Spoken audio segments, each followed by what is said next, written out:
Bonjour, j'ai démarré l'autre fois une série de prédications sur le livre du prophète Habakkuk.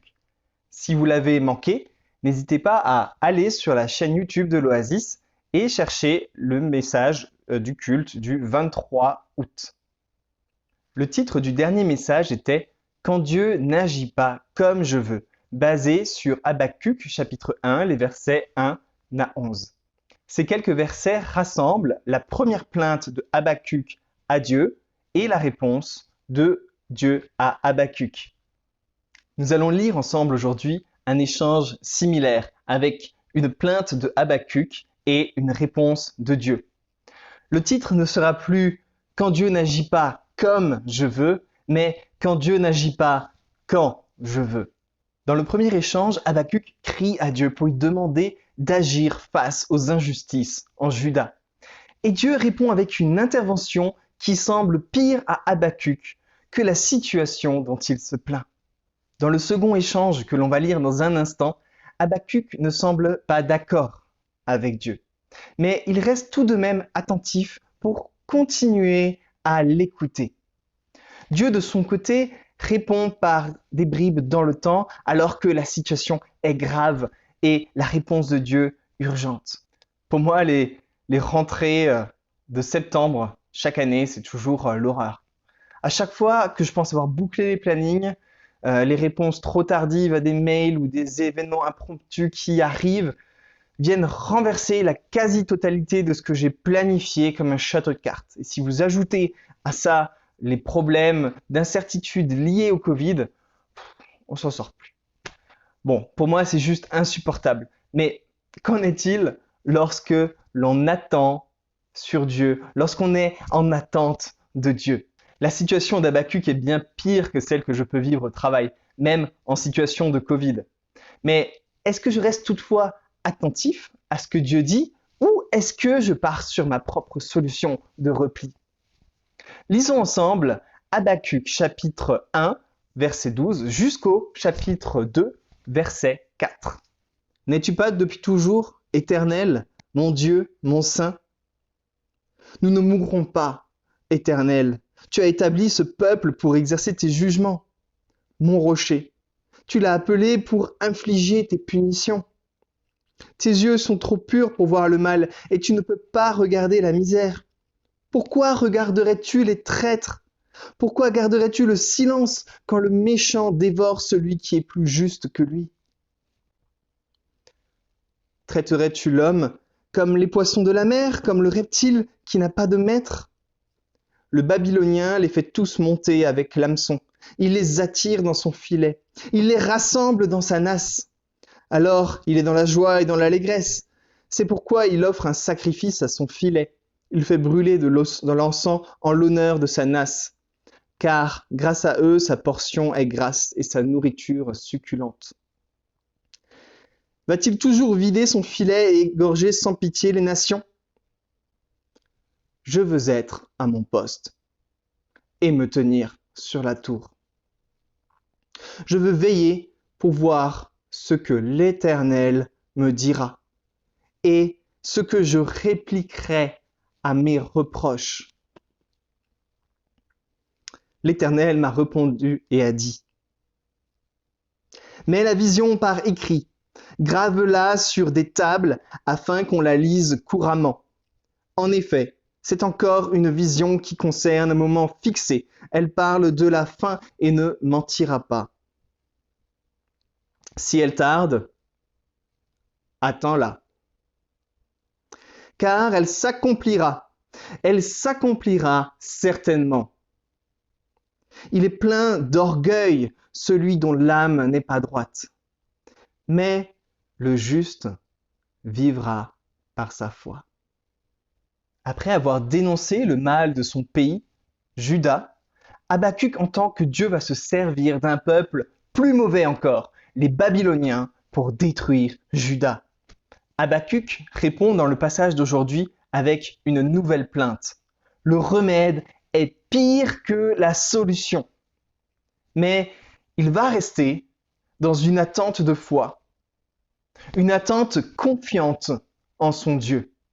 Nous apprendrons de ce passage en 3 points.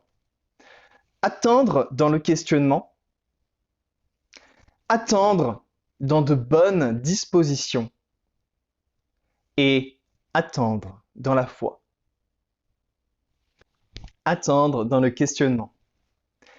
Habakkuk essaye plusieurs fois de concilier les attributs de Dieu avec la réponse qui lui est donnée. On voit qu'il pose plein de questions à Dieu et il questionne Dieu sur qui il est, il questionne Dieu sur le rôle qu'il a donné à son peuple, il questionne Dieu sur son lien avec son peuple. Et ces questions sont légitimes, sont humainement légitimes. Quand je souffre et que je ne comprends pas tout de suite, je peux vite être amené à me poser et à poser à Dieu toutes sortes de questions. Comme Habakkuk, je peux me retrouver en colère parce que telle personne est pire que moi et qu'elle s'en sort mieux que moi. On a vu la dernière fois que c'est une bonne chose d'exprimer à Dieu nos questionnements. Même si on pourrait titiller la maladresse de chacune des questions que Habakkuk pose, on voit que Dieu ne titille pas, ne reproche pas, mais il comprend le questionnement de Habakkuk, il comprend les questionnements qui sont sous-jacents. Car au final, derrière les questionnements de Habakkuk, qu'est-ce qu'on retrouve? Le désir que Dieu soit glorifié, que la sainteté de Dieu soit révélée, que la justice de Dieu soit faite. Cherchez d'abord le royaume de Dieu et sa justice. C'est ce que Habakkuk fait malgré la maladresse de ses questions. Et ce verset peut être un bon filtre à nos questions. Cherchez d'abord le royaume de Dieu et sa justice. Nos questions peuvent s'affiner au fil des jours dans la prière et dans la remise en question. Il y a des sujets de prière que j'adresse quasiment quotidiennement à Dieu pendant des mois, mais la formulation de mes requêtes évolue avec les réponses de Dieu et les réflexions qui s'en suivent. Attendre dans de bonnes dispositions. Chapitre 2, verset 1. Dans le début de ce chapitre 2, on ne peut que féliciter Habakkuk pour sa confiance, son obéissance et son zèle malgré la réponse de Dieu qui ne lui convient pas du tout. Je relis chapitre 2, verset 1. « Je veux me tenir à mon poste et me tenir sur la tour. Je veux veiller pour voir ce que l'Éternel me dira et ce que je répliquerai à mes reproches. » Habakkuk veut se tenir à son poste. Il ne veut pas le quitter à cause de son incompréhension et de son désarroi. Combien de fois moi-même, j'ai pensé abandonner mon poste? Ça m'a souvent traversé l'esprit dans les moments difficiles, dans les moments de tension. Habakkuk dit aussi qu'il veut se tenir sur la tour, ce qui évoque le travail d'une sentinelle, constamment aux aguets. Et malheureusement, quand on pense à l'attente, on l'associe souvent à la passivité. Mais il s'agit là d'une attente active. Il s'agit d'une attente dans la prière, une attente dans la lecture de la parole de Dieu, une attente d'une parole de sagesse ou de connaissance d'un frère ou d'une sœur. Comme vous peut-être, je suis un grand utilisateur du smartphone avec lequel je m'enregistre actuellement. Et j'essaye de l'utiliser comme un outil qui m'aide à m'organiser. Mais on sait tous que assez rapidement, on peut se retrouver esclave du smartphone. Imaginez une sentinelle sur la tour qui considère l'attente comme une occasion de dérouler les posts Facebook, Instagram, TikTok et j'en passe, ou encore qui enchaîne les séries télé, parce qu'il n'y a pas que le smartphone, il y a aussi la télé, il y a plein de choses pour nous divertir. Et comment est-ce qu'on peut considérer une sentinelle qui fait ça et qui laisse passer les espions, qui ne voit pas venir les messagers, les ennemis, les messages de fumée? C'est inconcevable. De même, dans les questionnements que nous adressons à Dieu, nous nous privons parfois de ses réponses en remplaçant notre temps d'attente active comme sentinelle dans la tour par une attente passive, à regarder des chatons qui dansent, ainsi que l'assiette de ce qu'a mangé le cousin de la petite copine de mon frère. Nous restons parfois sur l'incompréhension de l'action de Dieu. Parce que si nous n'avons pas compris tout de suite, on place cette incompréhension dans la boîte des trucs qui nous éloignent de Dieu, sans lui laisser la possibilité de nous faire grandir par cette épreuve et de nous montrer sa fidélité. Prenons l'exemple de Habakkuk. Il a la foi que même s'il ne comprend pas, même s'il n'est pas d'accord, même s'il n'a pour le moment pas toutes les réponses, il dit à la fin du verset 1 du chapitre 2, « Je veux veiller pour voir ce que l'Éternel me dira. » Je veux veiller pour voir ce que l'Éternel me dira et je répliquerai, et ce que je répliquerai, à mes reproches. Et c'est là que Habakkuk est partiellement conscient de la limite de ses questionnements. Habakkuk sait que Dieu parlera à son cœur. Il sait que les paroles qui seront placées dans son cœur lui permettront de répondre à toutes les questions qu'il a posées à Dieu. Et on arrive donc au dernier point, attendre avec foi, versets 1 à 4. Et Dieu donne à Habakkuk un élément de réponse que je vais relire à partir du verset 2 jusqu'au verset 4. L'Éternel m'a répondu et a dit, « Mets la vision par écrit, sur des tables afin qu'on la lise couramment. » En effet, c'est encore une vision qui concerne un moment fixé. Elle parle de la fin et ne mentira pas. Si elle tarde, attends-la, car elle s'accomplira. Elle s'accomplira certainement. Il est plein d'orgueil, celui dont l'âme n'est pas droite, mais le juste vivra par sa foi. S'en suivra dans les prochains versets les malheurs annoncés pour les oppresseurs, mais ce sera l'objet d'une prochaine prédication. Si on s'en tient au verset que je viens de relire, Dieu s'engage à agir à un moment défini, sûr, fixé, mais sans pour autant indiquer le moment.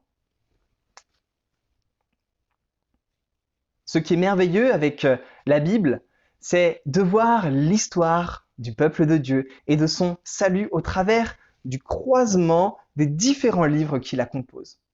Si on lit Ésaïe 45 par exemple, on est dans le contexte d'une prophétie sur le peuple de Dieu en exil sous l'emprise des Babyloniens. On y lit au verset 1 que Cyrus le Perse est désigné par onction divine pour renverser Babyloniens et Assyriens qui tiennent captif le peuple de Dieu. Ce n'est pas commun dans l'Ancien Testament qu'un non-juif soit désigné par onction divine, mais Dieu va l'utiliser pour le salut de son peuple. En effet, Cyrus et son successeur vont non seulement infliger la punition promise aux Babyloniens, mais ils agiront en faveur des Juifs pour le retour à leur terre, pour la reconstruction du temple, pour la reconstruction de Jérusalem, et cela sans rien attendre en retour. C'est incroyable. Et pourtant, c'est l'objet de l'espérance de Habakkuk et du peuple de Dieu, alors qu'ils n'en connaissent pas encore le moment.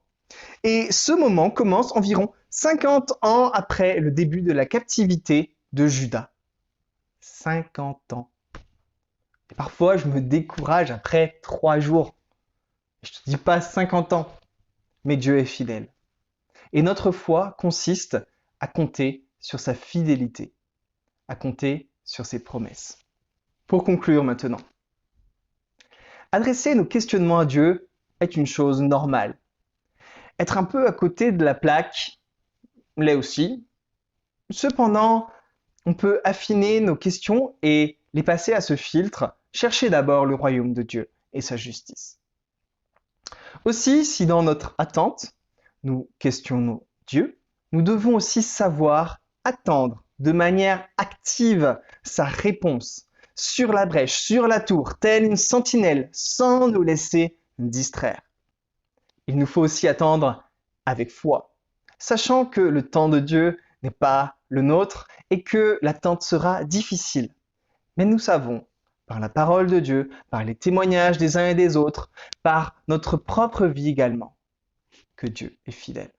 Nous pouvons donc nous attendre à lui par la foi, car le juste vivra par sa foi.